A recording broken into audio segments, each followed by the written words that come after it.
ഇപ്പൊ സോൾ ആണാണോ പെണ്ണാണോ എന്ന് ചോദിച്ചാൽ സോളിന് പ്രത്യേകിച്ച് ജെൻഡറൊന്നുമില്ല. അപ്പം ഭഗവാൻ കൃഷ്ണൻ തന്നെ പറഞ്ഞിട്ടുണ്ട്, സോൾ ഇസ് എറ്റേണൽ. നമുക്കൊരു ബോഡിക്കേ നാശമുള്ളൂ, നമുക്കൊരു ഫിസിക്കൽ ബോഡി തന്നു കഴിഞ്ഞാൽ മാത്രമേ ഈ സീനൊക്കെ ഉള്ളൂ.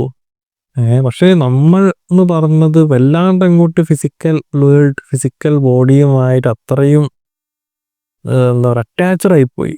നമ്മൾ ആരാണെന്ന് പറയുന്ന സമയത്ത് നമ്മൾ നമ്മുടെ ഫിസിക്കൽ ബോഡി ആണെന്നുള്ളൊരു രീതിയിലേക്ക് നമ്മൾ പോയിട്ടുണ്ട്. അപ്പോൾ അത് പറയുക we are a spiritual being having a human experience ആണ് പറയുക. കാരണം വെച്ചിട്ടുണ്ടെങ്കിൽ നമ്മൾ ഒരു ദൈവത്തിൻ്റെ ഒരു അംശം തന്നെയാണ്.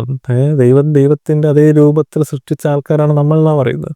ഇപ്പം ദൈവത്തിന് താടി മീശ ഉണ്ടോയെന്നല്ല, ദൈവം എന്ന് പറഞ്ഞാൽ ഒരു ലൈറ്റാണ്. അപ്പോൾ നമ്മളും അതുപോലെ തന്നെ സോൾ എന്ന് പറഞ്ഞ സംഭവം അതിൻ്റെ ഒരു ചെറിയൊരു അംശം മാത്രമായിട്ടൊരു ലൈറ്റ് തന്നെയാണ്, ഒരു പ്രകാശമാണ്. ആ പ്രകാശത്തിന് കുറച്ച് ബോഡീസ് തന്നിട്ടുണ്ട്, ഫിസിക്കൽ, ആസ്ട്രോ, മെൻ്റൽ, അങ്ങനത്തെ കുറച്ച് ബോഡീസ് തന്നിട്ടുണ്ട്. അപ്പം അതിൻ്റെ ഫിസിക്കൽ ബോഡി മാത്രമാണ്.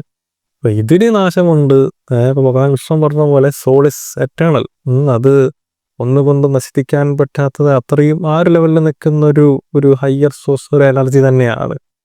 അപ്പോൾ സോൾ ജെൻഡറോ ഫിസിക്കൽ ബോഡി ഒന്നും തന്നെ ഇല്ല. Soul is always eternal.